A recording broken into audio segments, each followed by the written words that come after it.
Hello there, this is Cridical from Cridical Media, just taking a look at the 2022 standard hardcover release of Batman and Spawn, the classic collection, from 1994 when they did that, special promo issue.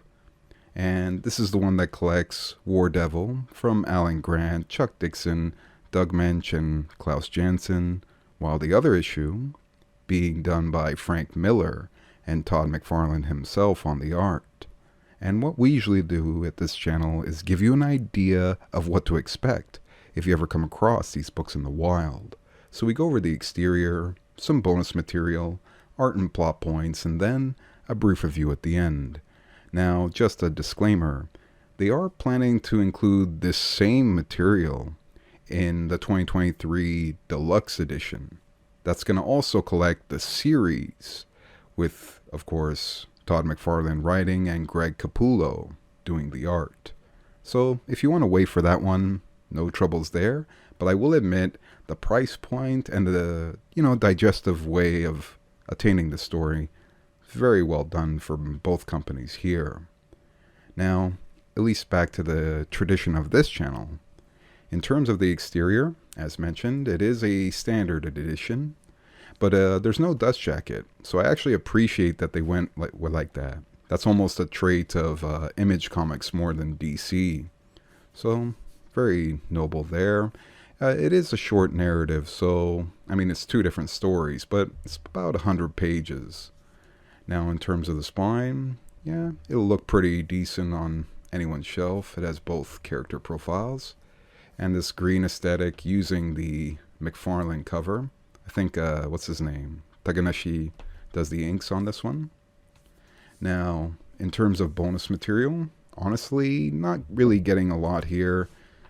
Remember, this book, it's very well priced. It's nice and cheap. It's like 15 bucks Canadian at least. But what it does have is Greg Capullo's first encounters with the series back in the 90s, promoting it. Love this image. Love the way he handled Spawn. I guess that was telling for the future. And then, yes, McFarlane himself on this one. I do like the asymmetrical design here. I don't know why, but it just really helps it. But yeah, really not much else going on in bonus material this time around. As I mentioned, this is more of like a promotional material for the new series. Now, in terms of, I guess, the first story, the one by Doug Moench and Klaus Janson, yeah, it's called War Devil. I will admit, the second story seems to be more apt for that title. But anywho, I would say this one definitely fares more so in the DC world. After all, it does take place in Gotham more so. So yeah, it does kind of starts off with this history lesson about this, what's the word? One of these pilgrim foundations, these new colonies. It tries to start up. Then all of a sudden, all the villagers go missing. And yeah, there's this weird occult kind of fashion to that, to why it comes about, and this whole concept of the Croatoan. And then, of course, we flash forward to Gotham.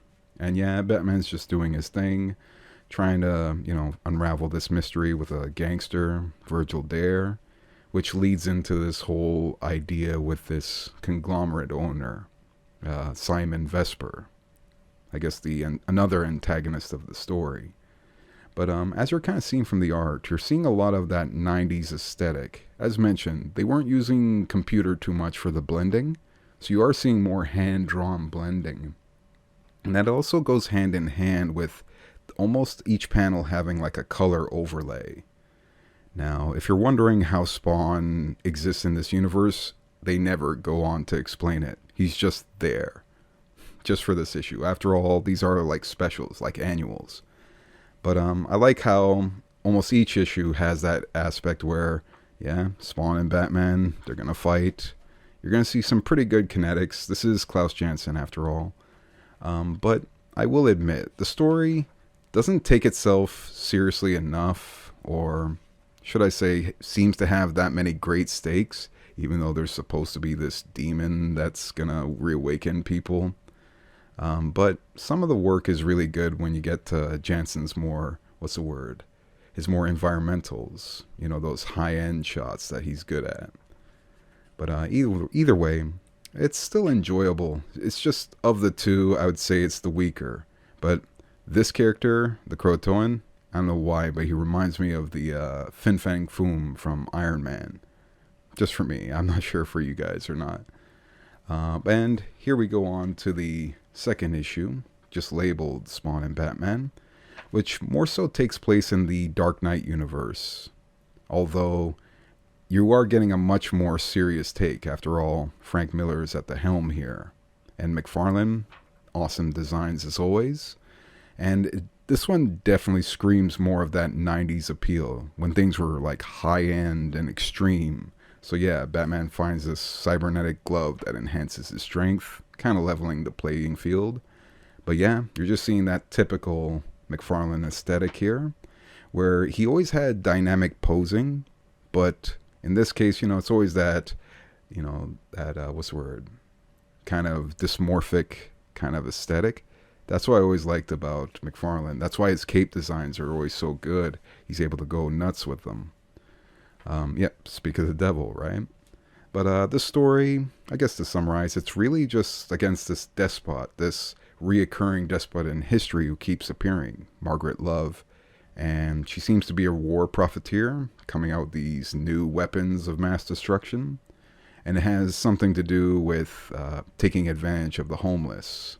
A topic that is very reoccurring when it comes to Spawn. And man, when McFarlane wants to do his own character, man, he always gives it the love. So damn good. Anywho. But yeah, this same trope, it's funny how in the Spawn series, in the Spawn animation, which, by the way, there's a connection there. Eric Radomski from the Batman animated series worked on that. How this same scene almost always plays out, where people are trying to abuse the homeless like this. But yeah, it just gives us our first excuse to have a battle between them.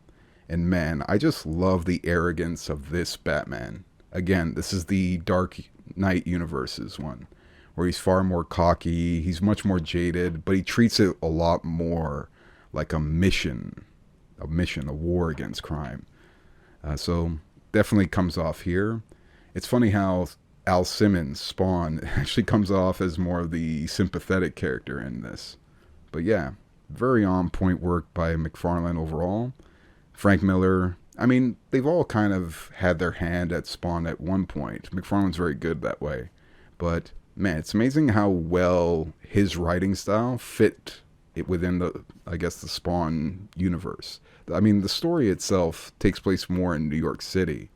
But I guess that's just your excuse for how good and extreme these kind of crossovers can be.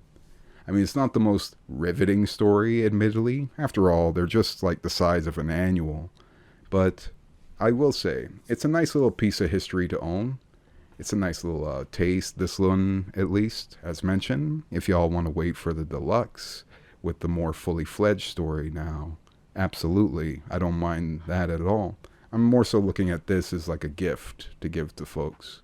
But anywho, it's not so much about me at this point. Hopefully you guys come across this story in general. Maybe wait for the deluxe. But either way, wouldn't mind hearing your comments down below nonetheless. Y'all folks take care and enjoy the rest of your day.